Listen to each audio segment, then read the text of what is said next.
अविनाश त्यागी और हम चुनावी अखाड़े में मौजूद हैं और अखाड़े में हमारे साथ इस वक्त जनरल साहब हैं। जी हां, जनरल साहब अखाड़े में आ गए हैं, चुनावी मैदान में आ गए हैं। जनरल साहब जब तक जनरल के पद पे रहे, ढेर सारे विवादों के साथ रहे और जब आज चुनावी अखाड़े में आ गए हैं। नमस्कार, आप देख रहे हैं न्यूज नेशन में हूं अविनाश त्यागी और हम चुनावी अखाड़े में मौजूद हैं और अखाड़े में हमारे साथ इस वक्त जनरल साहब हैं। जी हां, जनरल साहब अखाड़े में आ गए हैं, चुनावी मैदान में आ गए हैं। जनरल साहब जब तक जनरल के पद पे रहे, ढेर सारे विवादों के साथ रहे और जब आज चुनावी अखाड़े में आ गए हैं तो भी बहुत सारे विवाद आए हैं। जनरल साहब, आपका स्वागत है हमारे इस कार्यक्रम में। यहाँ पर जब आप चुनावी अखाड़े में आए तो अन्ना से जिस तरह से आप मंच साझा करते हुए नजर आए और उसके बाद आप भिवानी में मोदी के साथ मंच पर नजर आए तो लोगों ने ढेर सारे सवाल उठाए। तो शुरुआत में वहीं से करूंगी, ऐसा क्यों हो गया और बीजेपी ही क्यों चुन ली? देखिए, जब हम रिटायर हुए तो एक मन के अंदर ख्याल था कि 42 साल हमने समाज से कुछ लिया है। तो एक तरीका था कि आराम से बैठ जाइए, गोल्फ खेलिए, शाम को कॉकटेल सर्किट अटेंड करिए, बीच में कुछ एक दो लेक्चर दे दीजिए, गो गेटर बन जाइए, जो वाइफ कहे वो लेकर आइए घर में। लेकिन दूसरा ख्याल था कि आपने 42 साल समाज से लिया है, अब उसको देने का समय है। और इसलिए किसानों के मुद्दों से जुड़े, कुछ यूथ के मुद्दों से जुड़े और एक अभियान शुरू किया रिक्लेम इंडिया का। उसके बाद अन्ना जी, जिनको पार्टी बनाने के बाद वो लोग तिरस्कृत कर गए थे, जो उनके कंधे से खड़े होकर ऊपर आए थे, उनको लेकर हमने जनतंत्र मोर्चा बनाया और उस जनतंत्र मोर्चे के द्वारा एक जनतंत्र यात्रा की पूरे खासकर उत्तर भारत में और कोशिश की जन जागरण की। आपने यहाँ पर कहा कि जो लोग अन्ना को तिरस्कृत कर गए थे, कौन लोग थे वो जो अन्ना को तिरस्कृत कर गए थे? क्योंकि वही लोग हैं जो आप पर भी आरोप लगाते हैं कि अन्ना गलत लोगों की संगत में पड़ गए थे। मेरे को तो नहीं लगता वो मुझ पर आरोप लगाते हैं, क्योंकि जब लोगों को अपनी गलती छिपानी होती है तो दूसरों पर आरोप लगाते हैं। चलिए, तो नाम बताइए कि कौन तिरस्कृत कर गया था? नहीं, आपको पता है कौन तिरस्कृत कर गया? जो उनके कंधों पर चढ़कर आया। क्या इशारा केजरीवाल की तरफ है? आप इशारा, जनरल साहब तो सीधे सीधे बात करते हैं ना, सीधी गोली दागते हैं, तो यहाँ पर फिर घुमा फिरा के राजनेता जैसे इशारा बिल्कुल साफ है। जिन लोगों ने पार्टी बनाई वो लोग थे और वो पार्टी उन लोगों के लिए बनी जिसको आम आदमी बोला जाता है, लेकिन जिन लोगों ने पार्टी बनाई अब वो खास आदमी बन गए। अन्ना के साथ अभी आपके कैसे संबंध है? अन्ना नाराज नहीं हुए कि भाई बीजेपी जिसकी मैं तारीफ नहीं करता आप उनके साथ चले गए, तो एक बार फिर से धोखा हो गया? अन्ना जी के कुछ सिद्धांत हैं। लोकपाल बिल पास होने के बाद हमने अन्ना जी को कहा था कि हम लेटरली शिफ्ट करेंगे उन चीजों के लिए जो अब जनता चाहती है। जहां पर भी मैं गया, चाहे मैं ग्वालियर गया, चाहे मैं अपने क्षेत्र में भिवानी में था, चाहे मैं राजस्थान में गया, चाहे उत्तर प्रदेश में 2-3 जगह गया, सब लोगों ने मुझे कहा कि जनरल साहब आप इलेक्शन लड़िए और इलेक्शन लड़कर पार्लियामेंट में जाइए। मैंने अन्ना जी को ये बताया तो उन्होंने कहा आपकी मर्जी है, आप जो जनता कहती है उस काम को करिए।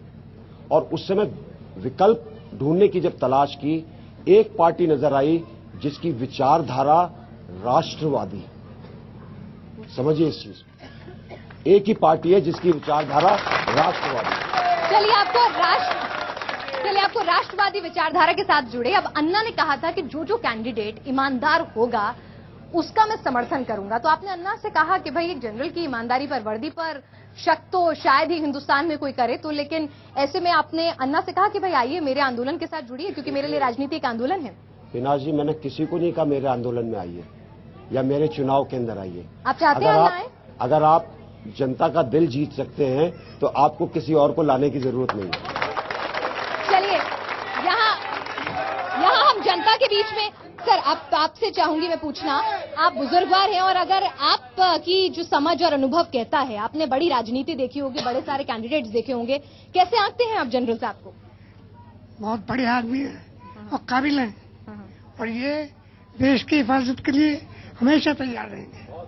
चलिए, अच्छा, आप लोग चाहते हैं कि अन्ना यहाँ जुड़े, जनरल साहब के लिए कैंपेन करें? हमारे हिसाब से अन्ना की जरूरत नहीं है। हम तो ये कह रहे हैं कि जनरल साहब भारी नहीं है, सब कैंडिडेटों पे भारी हैं। ये देश के रक्षा मंत्री बनेंगे हमारे साथ। चलिए, रक्षा मंत्री बनवा रहे हैं आपको। और यहाँ पर तमाम लोग, यहाँ पर शायद बीजेपी के ही कार्यकर्ता ज्यादा तादाद में भी नजर आ रहे हैं, लेकिन बहुत सारे लोग आपकी तारीफ कर रहे हैं। आपने बाहरी का प्रश्न उन्होंने यहाँ पर शुरू किया, तो वो सवाल मैं आपसे पूछ लेती हूँ कि बाहरी आपको कहा जा रहा है। आप भिवानी से ताल्लुक रखते हैं, मंच पर मोदी जी के साथ भी नजर आते हैं, फिर वो सीट ना लेकर आप गाजियाबाद का रुख क्यों कर लेते हैं? देखिए, ऐसा है कि एक सैनिक भारतीय होता है, उसका पूरा देश का हर कोना उसका है। तो भारतीय और बाहरी के बीच में फर्क पहचानिए। चलिए, तो आप कह रहे हैं कि आप भारी नहीं है, लेकिन राजनीति जो है वो अलग हिसाब किताब पर चलती है। कुछ लोग कह रहे हैं कि कहीं ना कहीं जो ठाकुर वोट बैंक है, ठाकुर, वैश्य और त्यागी समाज का एक अच्छा कॉम्बिनेशन यहाँ पर दिखा, तो इसीलिए यहाँ पर आपको उतारा गया।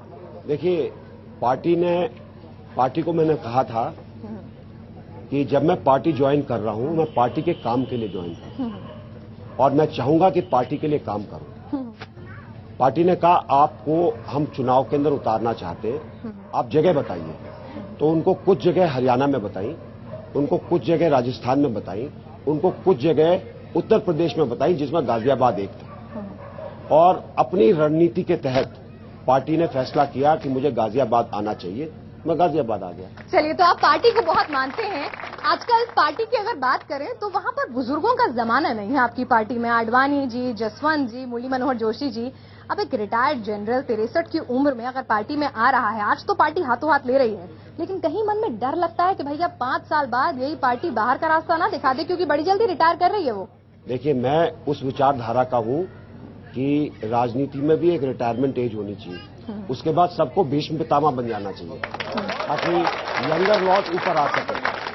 चलिए, तो आपको लगता है कि अब जिन लोगों को भीष्म पितामह बनने की सलाह दी जा रही है दबी जुबान में, क्या वो सही रणनीति है पार्टी? देखिए, मैं किसी को सलाह नहीं, मैं आपकी बात नहीं कर रही हूँ, लेकिन पार्टी में कहा जा रहा है ना कि भाई कुछ लोग अब दूसरे रोल में आ जाए, मेंटोर के रोल में आ जाए। पार्टी के अपने एक संगठन है, पार्टी में एक डिस्कशन के द्वारा काम होता है और भारतीय जनता पार्टी एक लोकतांत्रिक पार्टी, इसीलिए उसकी आवाज और उसके अंदर जो थोड़े बहुत विचारधारा में फर्क हैं वो बाहर नजर आते हैं।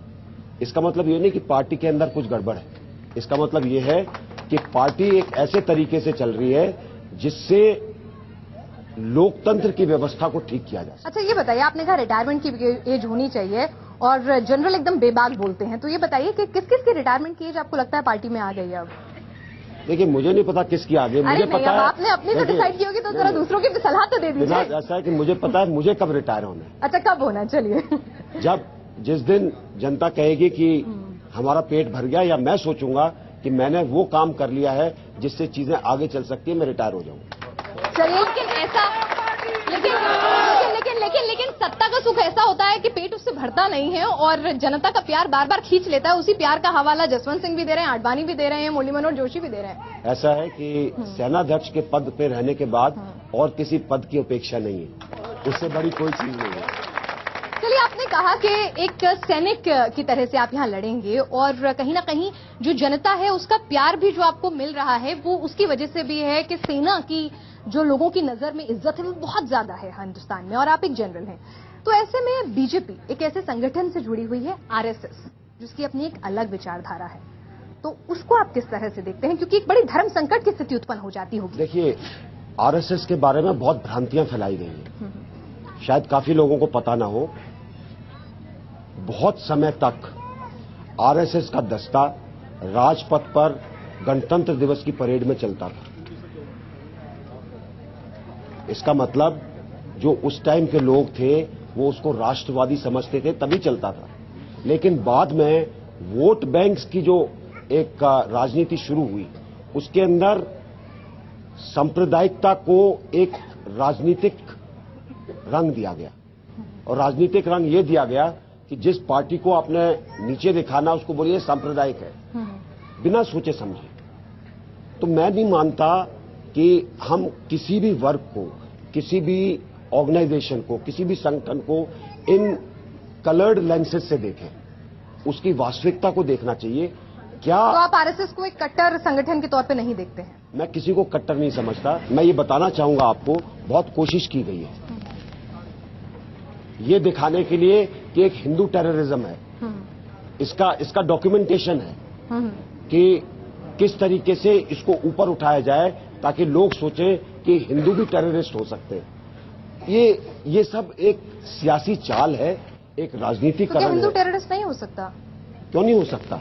लेकिन अगर उसको आप ये उठाने की कोशिश करते हैं पेड न्यूज के द्वारा, वो गलत है। ये पेड न्यूज क्या है? आजकल जिसका भी मन आता है मीडिया को लेके बोल देता है पेड न्यूज के द्वारा। मीडिया को लेके बोलते नहीं है, लेकिन मीडिया हाउसेज जो हैं किसी न किसी व्यवसायिक से ताल्लुक रखते हैं और बहुत बार कुछ मीडिया ऐसा है जो या तो एडवर्टाइजमेंट्स के ऊपर जिंदा है या सिर्फ इस चीज के लिए जिंदा है कि वो किसी को प्लीज कर सकते हैं। चलिए, तो एक बार मीडिया से घेरा वापस लाते हैं और राजनीति की तरफ आते हैं। खाप पंचायत आरएसएस को आपने कहा कि भाई आप कट्टर नहीं मानते, लेकिन खाप पंचायत विवादों में रही हैं, देश की अदालत तक ने विवाद उठाए हैं।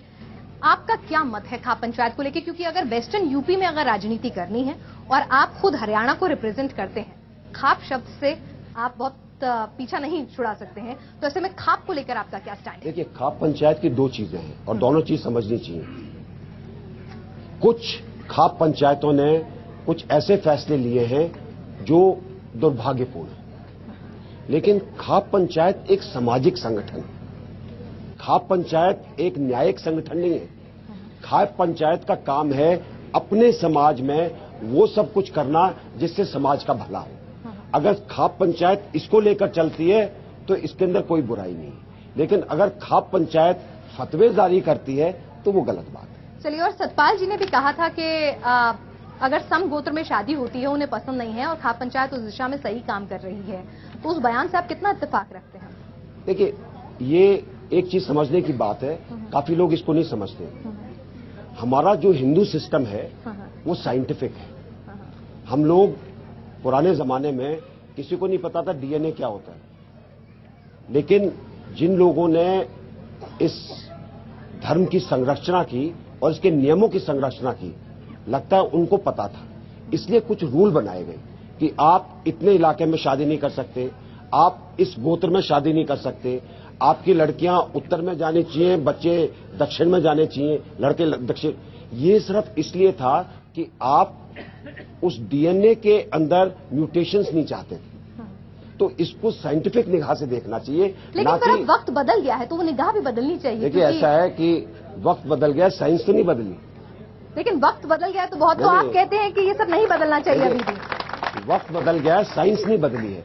अगर हम चाहते हैं कि जीन म्यूटेशन हो, जो कि वेस्ट के अंदर हो रहा है, बहुत अच्छी बात है। क्या हम चाहते हैं? नहीं, आप अगर दो शख्स आपस में साथ रहना चाहते हैं तो ये उनकी निजी राय हो सकती है। उस पर आप कौन तय करने वाला होता है कि म्यूटेशन हो या नहीं हो? मैं आपसे पूछ रही हूँ आपकी राय। देखिए पिनाज जी, ऐसा है, एक गांव में रहने वाले एक गोत्र के लोग भाई बहन माने जाते हैं। रिश्ते तो दिल से तय होते हैं। भाई बहन का रिश्ता एक अलग रिश्ता है। आप जबरदस्ती किसी के गांव में रहने वाले को भाई बहन थोड़ी बना देंगे। जबरदस्ती दिल से अगर बहन की इच्छा ना हो, बहन जैसी भावना ना हो, आप जबरदस्ती थोप के उसे बहन या भाई थोड़ी कहलाए। किसी समय गांव में रहकर देखिए, हर लड़की गांव की आपकी बहन होती है। चलिए, यहाँ पर पूछ लेते हैं महिलाओं से ही। मैं यहाँ पर महिलाओं से ही, आप एक मिनट। अच्छा, ये बताइए कि यहाँ पर जो शादी ब्याह हैं, आपके भी बच्चे होंगे, आपके भी घर में समाज में शादियां हो रही होंगी, ये जो खाप पंचायत का रूल रेगुलेशन होता है और जो बात अभी जनरल साहब ने कही, उससे आप कितना इत्तेफाक रखती हैं? आपको लगता है बदलाव की जरूरत है? अब नहीं, बदलाव की कोई जरूरत नहीं है, क्योंकि हमारे खून में भाई बहन का रिश्ता बहुत पवित्र माना जाता है। भाई बहन अलग होता है, रिश्ता खून का होता है, लेकिन अगर खून का नहीं, मुझसे भी कह दिया भाई तो वो भाई मानता है। लेकिन अगर पंचायत ने कह दिया भाई तो भी भाई मानना होगा। क्यों? पंचायत को कहेगी तो मानना पड़ेगा, क्योंकि वो हमारे से बुजुर्ग हैं, बड़े हैं। वो क्या कहते हैं कि वो बुजुर्ग जो हैं वो तजुर्बेकार हैं। चलिए, यहाँ पर कोई ऐसा युवा है जो यहाँ पर अपना मत रखना चाहे? क्योंकि आजकल युवाओं में शायद प्रेम विवाह और एक नई दबंग शख्सियत ज्यादा उभरती है।